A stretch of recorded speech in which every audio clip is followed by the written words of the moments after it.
bairro escola é um arranjo educativo local, né? Existe o arranjo produtivo local e existe o arranjo educativo local, em que a gente articula as oportunidades educativas em um bairro, em uma cidade, em uma vila, para promover a educação das crianças, dos jovens, dos adolescentes daquele lugar. Então, rapidamente, eu vou contar a história do primeiro bairro escola. Ele agora essa proposta está espalhada pelo Brasil todo, mas eu vou contar a proposta como ela nasceu, o primeiro lugar onde ela aconteceu e continua acontecendo, que é no bairro de Pinheiros, aqui em São Paulo, já uma experiência de 13 anos. Bom, Pinheiros, todo mundo sabe, aqui é um bairro de classe média, né, mas como vários bairros de classe média de São Paulo, com grandes contrastes sociais, então, condomínios fechados, de alto luxo, ao lado de favelas, e as crianças ali vivendo essa desigualdade, né, de grandes contrastes sociais. O que acontece nos bairros de classe média é um grande desinteresse dos moradores pelos espaços, pelos serviços e equipamentos públicos. Então, as praças não são usadas, as escolas públicas não têm os filhos dos moradores daquele bairro, têm as suas vagas diminuídas e depois elas são fechadas. O Conselho Tutelar da Infância não mobiliza os moradores para a eleição e para o acompanhamento, o que acontece, então, uma desarticulação e desperdício de recursos. E, a partir desse desperdício, dessa desarticulação, as crianças, numa situação de vulnerabilidade, em que os estudantes das escolas são frequentemente encaminhados, porque têm problemas, de um serviço para outro, e nenhum dos serviços resolve efetivamente o problema das crianças e dos adolescentes, né? Então, aqui é o beco, um dos becos da Vila Madalena, que tem vários becos. Em 1997, quando o aprendiz começou a atuar lá, e a primeira ação foi de revitalização do beco, a partir da articulação dos grupos de grafite de São Paulo, que é uma arte urbana muito importante aqui na cidade, e hoje o beco se mantém assim, como uma galeria a céu aberto, né?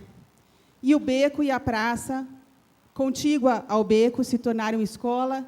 Ali tem aulas de artes, de comunicação, tem encontros de malabares, tem jogos de basquete, tem várias atividades acontecendo naquele espaço. Depois, a gente passou, então, a perceber que a riqueza que estava faltando ali naquele espaço era a riqueza da articulação. Então, foi dito, o Oded disse de manhã, não é? As empresas são as pessoas, as organizações são as pessoas. Então, a gente começou a articular as pessoas em reuniões. Então, a gente faz reuniões quinzenais em que vem o posto de saúde, a diretora da escola, o Centro Estadual de Saúde, as empresas do lugar, as escolas públicas e as escolas particulares que nunca se encontram, o Conselho Tutelar, as associações de moradores, e começam a pensar como que a gente pode ter um projeto educativo para esse lugar, para esse bairro que tem nas suas escolas públicas crianças, adolescentes e jovens da periferia de São Paulo, né? E esse grupo, então, começou a desenvolver projetos para resolver, enfrentar aquele problema, né? Aquele problema que eu falei no início da desarticulação, que é o problema que nos mobiliza. Então, aqui eu trouxe alguns exemplos. Uma escola estadual em tempo integral, que estava em vias de ser fechada, porque tinha 200 alunos para a capacidade de 2.000 alunos. O teatro da escola tinha virado arquivo morto da Secretaria Estadual de Educação. Então, a ação ali foi de começar intervenções criativas no espaço da escola, como a gente tinha feito no beco, mobilizar a escola, a comunidade, os vizinhos, os moradores do bairro nem sequer sabiam que ali tinha uma escola, embora ela ocupe um quarteirão inteiro. E, a partir daí, a comunidade se reapropria da escola, os estudantes começam a se sentir mais interessados por participar, estão criando um grêmio na escola, criaram um grupo de comunicação dentro da escola.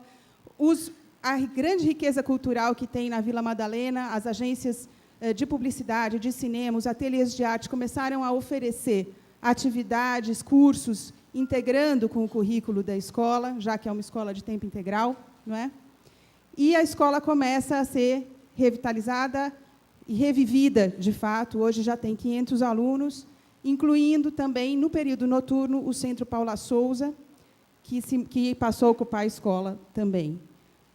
O arquivo morto, que era o teatro se torna novamente um teatro, e um teatro da comunidade de Pinheiros e de São Paulo, tem uma programação de interesse para a cidade toda, abrindo também os muros da escola para a cidade, né, e dentro do teatro tem cursos para as crianças da escola e de outras escolas do bairro, né.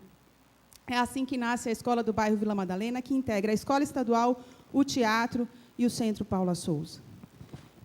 E os outros parceiros vão fazendo outros projetos, a criação de uma agência comunitária de notícias, com formação de jovens comunicadores, a criação de um espaço lúdico exploratório numa escola pública do bairro. Isso foi uma demanda do Centro de Saúde do bairro, porque a psicóloga do Centro de Saúde estava cansada de receber aluno encaminhado como se tivesse problema, e ela, sabendo que o problema estava na escola e não nas crianças, então ela articulou com a Fundação Vanzolini, com a Faculdade de Educação da USP, um projeto para criar um espaço lúdico exploratório dentro da escola da onde essas crianças vinham, né? Aqui uma história de resgate das memórias da Vila Madalena, contadas pelos moradores do Mangue, que é uma comunidade de favela que tem lá na Vila Madalena, e a história resgatada pelo Museu da Pessoa e contada através dos grafites nos muros do Mangue, criando um espaço de diálogo entre os moradores daquela região e os produtores de cultura do bairro, que não costumavam dialogar, né? A recuperação das praças, a criação de um movimento, o movimento Boa Praça, em que articula quem é que cuida das praças. As escolas que estão do lado das praças, as associações dos moradores que estão dos lados das praças. E, por fim, como que isso está aqui virou política pública? Através da articulação de políticas mesmo, como o Centro Paula Souza se tornou possível em várias escolas, se não me engano, 100 escolas estaduais, isso se tornou uma política do governo do Estado. O programa inspirou o programa Mais Educação do MEC, que oferece dinheiro direto na escola, para que a escola articule oportunidades educativas no bairro. Isso já foi distribuído para esse material já foi distribuído para 5.000 escolas no Brasil, está acontecendo efetivamente no Brasil todo. E aqui a plataforma dos centros urbanos, que, pelo Unicef, criou grupos articuladores locais em São Paulo, no Rio de Janeiro e em Itacoaquecetuba.